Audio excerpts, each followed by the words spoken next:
All right. Can I request the audiences to settle down, please?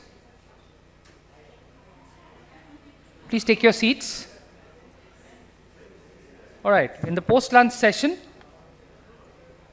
we have a topic to delve with, which is, can India build new military and strategic alliances?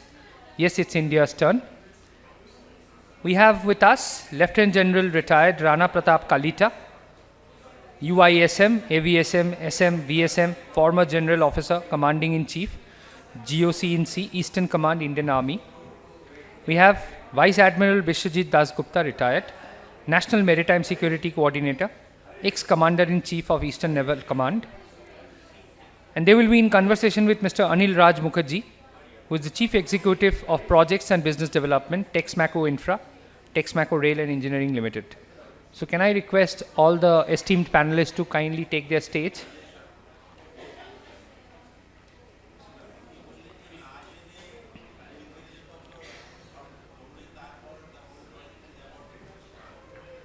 Sir, a small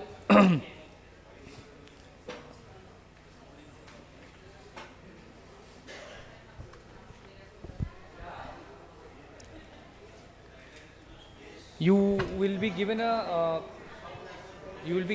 reminder that you are 5 minutes to go by an alarm that will ring. All right, and so you can start. People are still having their lunch. They will join. We are on the job. They will come and join. So while you start the session, the hall will be full. Yeah, if you can kindly start. Lahiri sir, if you can settle down, please. Yeah. Yeah, I think we're good to go. Please. Okay. Hello. Can you hear me, ladies and gentlemen? Can you hear me? Yeah. Okay, great. So good afternoon.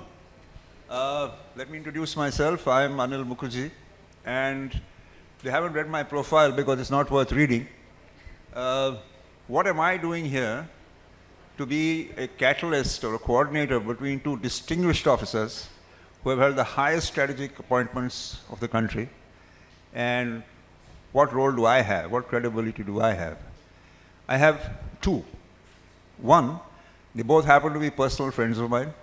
So I've had several conversations with them, and I'm very proudly wearing the Eastern Command lapel that General Kalita gave me, and the Navy lapel that Admiral Dasgupta gave me. And more importantly, I'm actually representing you, the audience, the business sector, the private sector, the industry, who know, unfortunately, I have not been exposed to the military and what's happening in this country.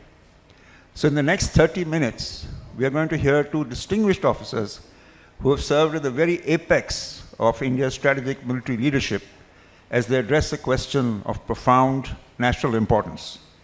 Can we build new military and strategic alliances? I'd asked for a slide. I don't see it there. Alliances in a VUCA world. Now, some of you may wonder what a VUCA world is. I'm sure most of you do know what it is. It's a volatile, uncertain, complex, and ambiguous world that we are living in. Across the globe today, old alliances are being stretched, eroded, or broken. New partnerships are being forged. Relationships between nations are being redefined in real time. In this churn, does India face a crisis or an opportunity? Well, it's here. Can you see it? You can see it, okay. So here, yeah, right, okay, you can see it. Now, as the fastest growing major economy with one of the most powerful militaries, abundant natural resources, and unmatched human talent, India stands on a historic inflection point. Can we catapult ourselves into a premier position in the emerging world? And what is the role of the private sector in this journey?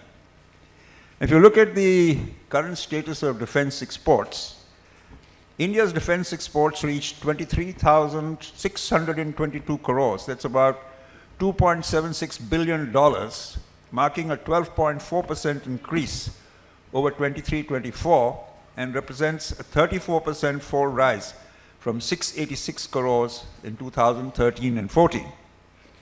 Exports now span over 100 countries, driven by policy reforms, liberalized FDI. The private sector contributed about 65% to this. But Bengal, where we are, unfortunately, the involvement of Bengal was about 3 to 5%. And if you remove GSRE from here, then Bengal's involvement, Bengal's industry, and Bengal was the capital of industry, is very, very behind. We are not aware of what's happening.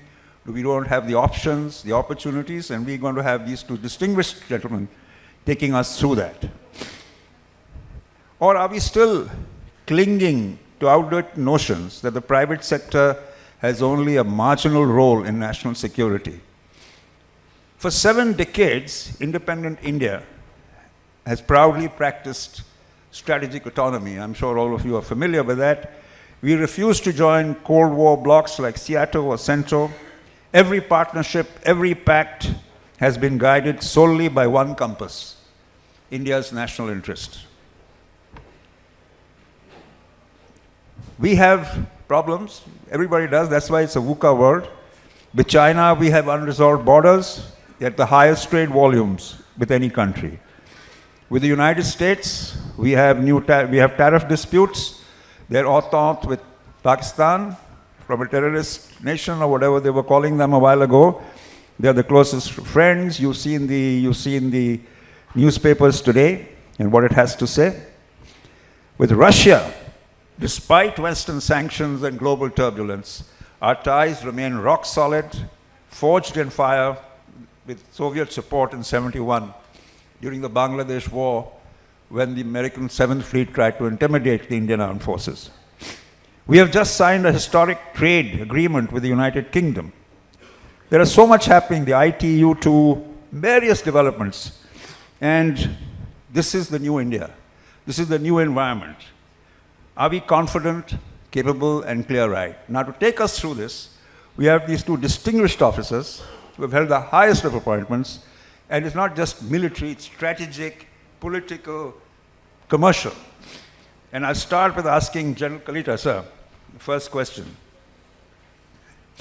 If strategic autonomy remains India's North Star, what kind of alliances and what kind of Indian defense industrial ecosystem does the next decade demand?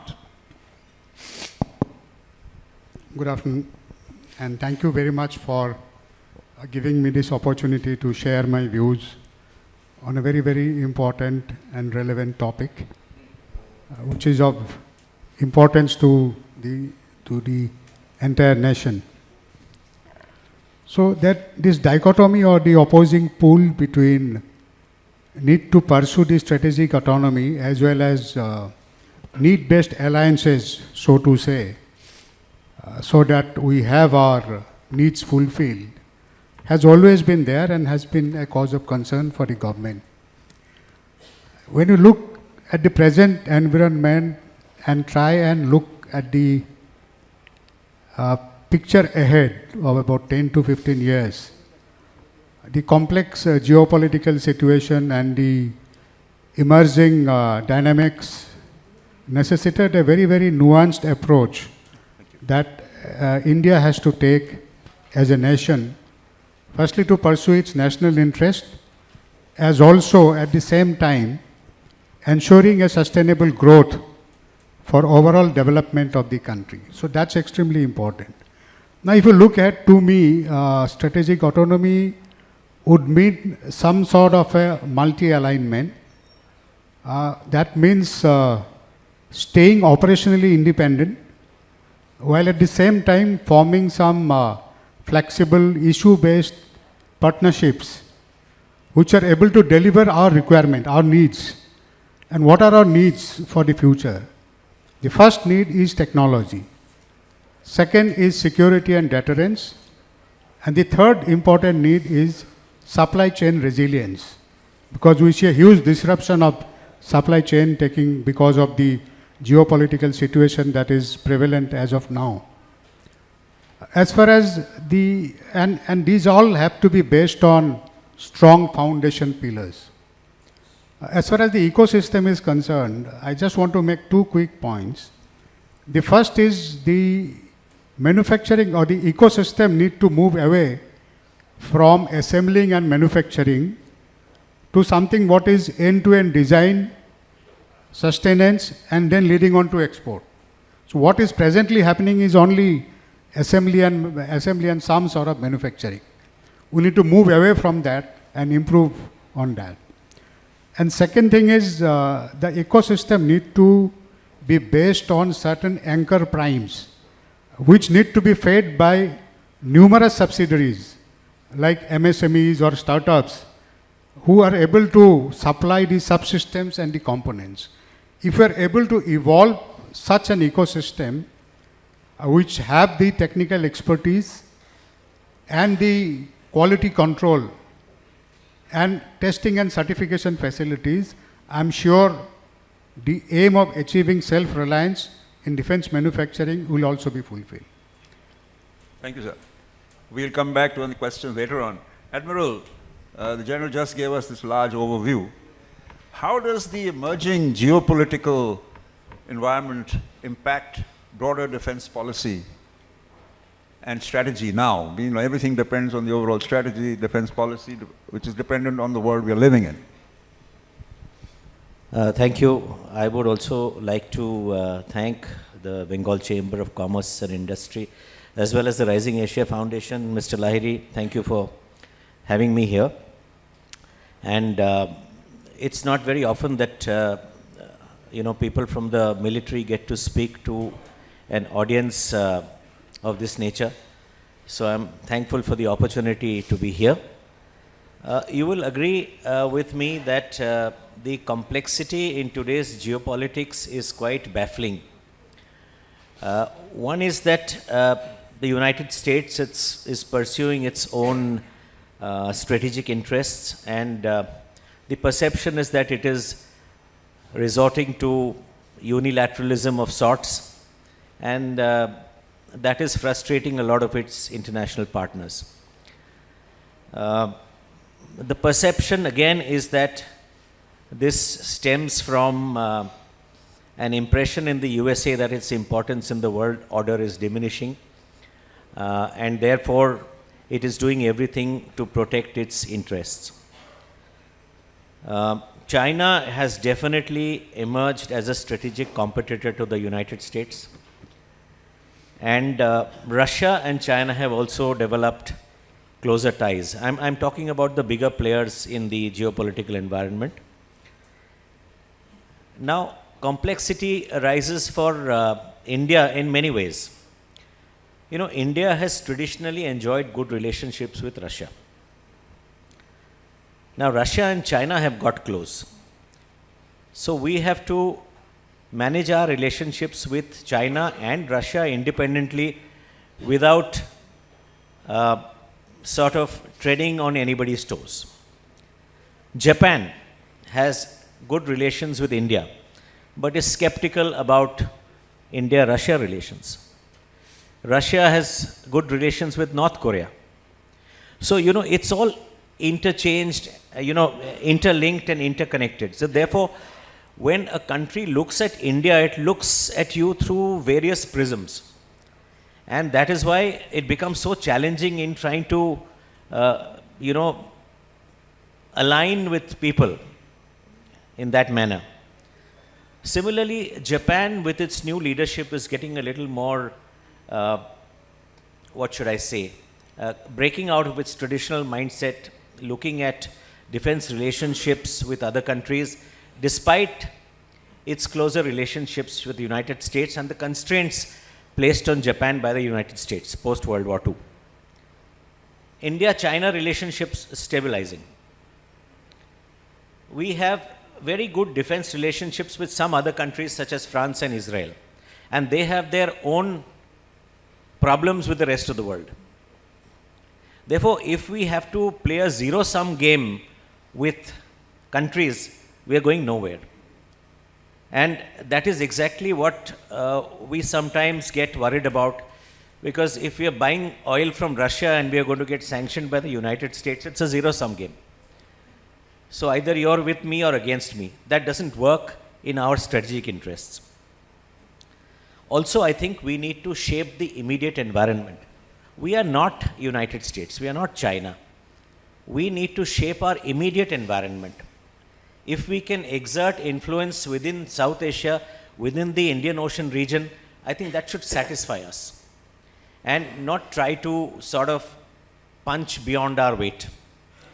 And therefore, the smaller countries around us, I think that is the place we need to shape the environment.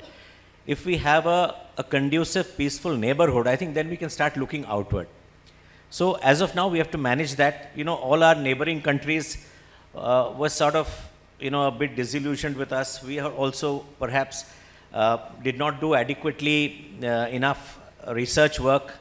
And there has been some souring of relations with some of our neighbors. They are getting back on track, hopefully, and we'll be all right. So I think we should, I wouldn't call forging new alliances. Actually, alliances is a military term. Alliances really mean that 2 or 3 people or 10 people get together and fight a common enemy. That is the meaning of alliance in military terms. So we don't talk about alliances. We used to talk about non-alignment in the earlier days of our independence, which is subsequently the jargon and the terminology has changed to strategic autonomy. What it really means is that we will pursue our interests bilaterally with the countries of our interest without prejudice to our relationships with other countries. This is what some of our international partners cannot accept. And we'll have to negotiate through this, because there are certain things that we are dependent on a certain country, or we want a certain thing from a certain country, and therefore that has to be without prejudice to anything else that anybody else can do to us. So I think we really need to play to our strengths and, you know, recognize our weaknesses. We'll talk about the other things later, but I think in terms of defense, tech transfer, defense manufacturing, export-oriented thinking, we must play to our own strengths of human resource and various other things which we can talk about later. Thank you. Thank you, Admiral. I hope you're hearing these very authoritative voices telling us that private sector, the industry has to start introspecting, rethinking itself, reinventing itself, because there's great big opportunities there. If those numbers mean anything, there is opportunity for us, for Bengal, for Eastern India, for the BCCI to come in. So you talked about, the environment, but tell me, are military alliances or partner associations really relevant today? After what happened with Russia and Ukraine, the whole paradigm has changed. I mean, are they relevant at all in today's world? Well, I can only give you some examples which might give you an indication. One is that some alliances do exist. In fact, NATO still exists, but the United States wants to pull out of NATO. You know, recent. Yeah. So, is it effective? Russia and Ukraine has been at war. Ukraine has been on the side, not part of NATO, but NATO has been backing Ukraine. It hasn't worked. Russia has not been deterred, for example. US-Japan defense agreement is an alliance, but Japan seems to be tiring of it. So, I think in today's world, do alliances work is the question. And how many countries really, if you ask me, are getting involved physically in third-party conflicts? You know,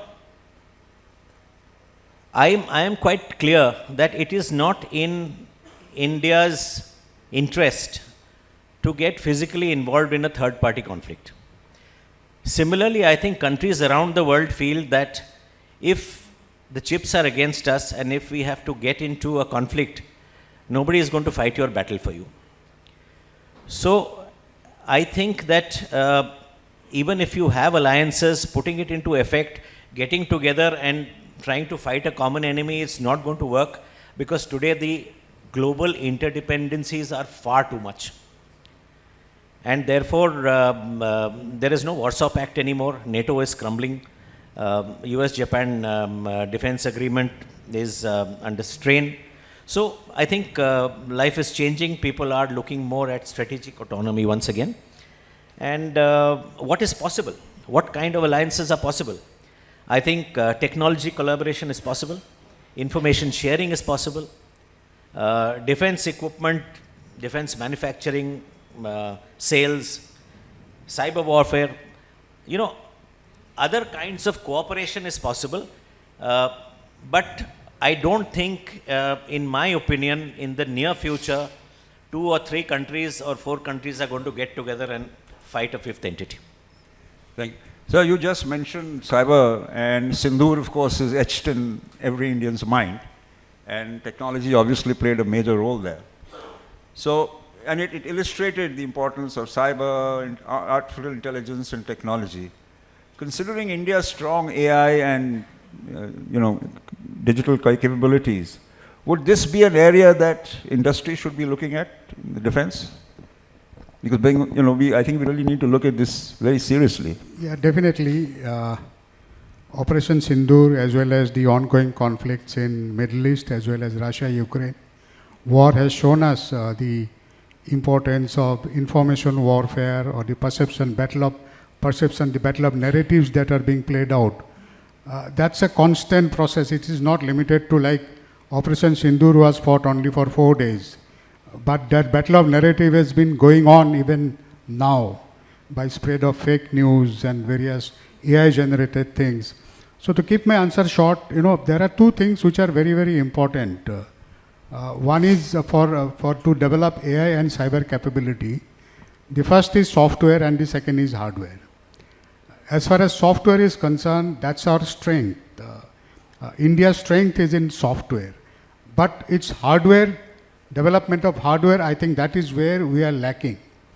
We need to focus, to my mind, firstly we need to focus on development of hardware. And secondly, even software, to cite an example, I think the other countries are exploiting the software capabilities of our country better than what we are ourselves trying to do. I read somewhere that Boeing and Honeywell have commissioned, Indian software companies to develop their software in India, but they are owned by these companies. We have that capability with us. So that has been demonstrated, everywhere. But we need to develop what is required to develop our own capabilities. And the defense, AI and cyber has to integrate itself and align itself with the national defense and cyber capabilities. I think that's what we should look at as far as AI and cyber are concerned. Thank you. The bell seems to be tolling for us, unfortunately, because it's a rare opportunity that you get two outstanding individuals to interact with. Well, time is not man's futile attempt to limit the limitless. Or somebody said an arbitrary definition of infinity. I think you said that to me just now. Yeah. But there's a very important question, which, since you've only got 5-7 minutes, and that can be a lifetime for a lot of people. So this question is addressed to both of you, because you both may have different perspectives. Since I just finished with the general, I'll first address it to you, and then, sir, I'd look forward to your involvement. It's something that the press, at least in our country, doesn't seem to have picked up as much as I would have expected them to do. India and Russia have just signed and ratified a reciprocal exchange of logistic support, RELOS. This pact was ratified just now in December. It has huge, to my untrained mind, huge strategic, military, and economic opportunities between India and Russia. And what it will do to the world. To my mind, it will change the paradigm. My friend General Kalita and Admiral Das Gupta will say I'm, as usual, pressing the accelerator too fast. But sir, could we share your views and yours on what this actually means to India and the global great game as we go on, especially in the Indian Ocean region? You were referring to our neighborhood, and this is very much our neighborhood. Thank you for this question. I think what is being said in the press as being something extraordinary, to my naval mind, it is rather routine. And I am a little surprised that we did not have this agreement with Russia earlier. Because what does it mean? It is a reciprocal exchange of logistics support, which we have between countries, and Russia is not the first country that we are doing this with. We've got logistics support agreements with USA called the LEMOA. We've got one with Japan called the AXA. We've got mutual logistics support agreements with Australia, with South Korea, with France, with Singapore, with Vietnam, and one is under finalization with the United Kingdom. So it is something which comes with a strategic partnership. You know, when you talk in terms of international relations, there are different kinds of partnerships. There is a strategic partnership, there is a comprehensive strategic partnership, there is a special privileged, so all these adjectives are used in front of a partnership. So the more adjectives that are used, the closer really you are in terms of strategic engagement. And therefore you will find that these agreements of, say, for information exchange or for logistics agreements take place with countries with which we have a strategic partnership. What does it mean? It means that if I, as the Indian Navy, am operating in the, say, of close to Vladivostok, I may not have the logistics to sustain my forces there. So if I need fuel, I need ration, if my ship goes bad, I need a repair facility, it's available to me. And the Russian government or the Russian Navy will help me. Similarly, when their ships come here, and if they require fuel, if they require food, if they require repairs, they need a place to dock their ship, we will give it to them. So this is something which is a progressive growth of a partnership.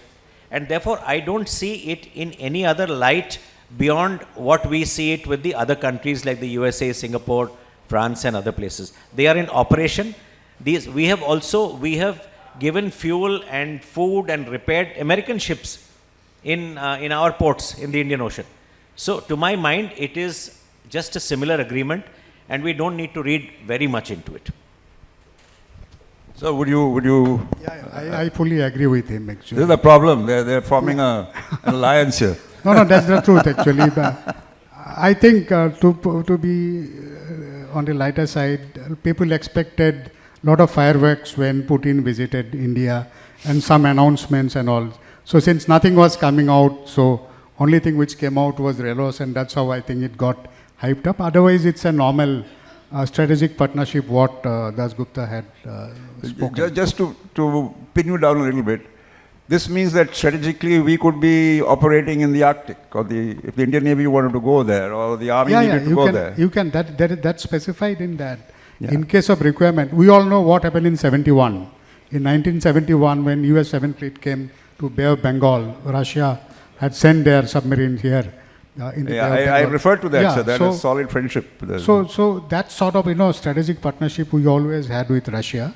So this is a new agreement with which I think some ships and they can be positioned in each other's territories. It is mentioned in the agreement, if I remember correctly, some ships and aircrafts and troops. Yep. In any case, we are carrying out a lot of joint exercises. With all the countries with which we have strategic partnership and defense cooperation, we carry out a lot of joint exercises. Countries like Russia, Mongolia, we all carry out Army and Navy and Air Force, everybody carries out. Even at US, we have been carrying out joint exercises a number of times. On a yearly basis, these joint exercises are carrying out, and I think we must not read too much into this agreement and come up with some conjectures or some presumptions. I can see that I've been outmaneuvered by the Army and the Navy, and unfortunately the bell has tolled for us. And I think the best ending, it's clichetic, but it's also true, the man who actually said it, after that there have been many derivatives, the end learning that I'm getting from this is what Lord Palmerston said many years ago. We have no eternal allies. We have no perpetual enemies. Our interests are internal and perpetual, and those interests it is our duty to follow. Thank you, ladies and gentlemen. I would like to only end by saying one thing. While at strategic autonomy, I forgot to mention that. I just want to issue a caution that we should not confuse strategic autonomy with autarky. There is a difference between the two. Thank you so much, sirs. Can we do the honors now? For doing the honors, may I request Mr. Aniruddha Lahiri to kindly come up to the stage.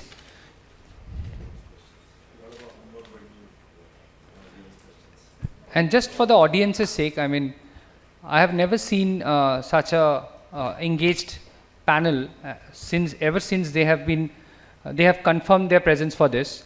They have internally created a group where our interventions were not required. They have discussed, they have met, and as you could see and hear, this is the outcome that they came up with. Can we have a round of applause for them? Actually, we had lots of other questions to have a lot of fun with you guys about business and industry, but time is time.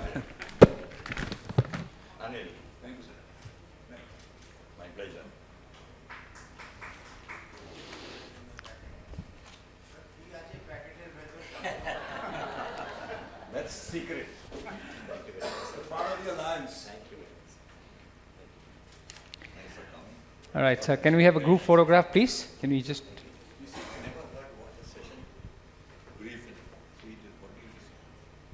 Sorry?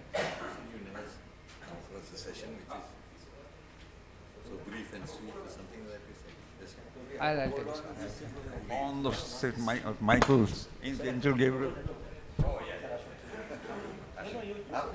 All right. Can we have the next session speakers in the hall, please?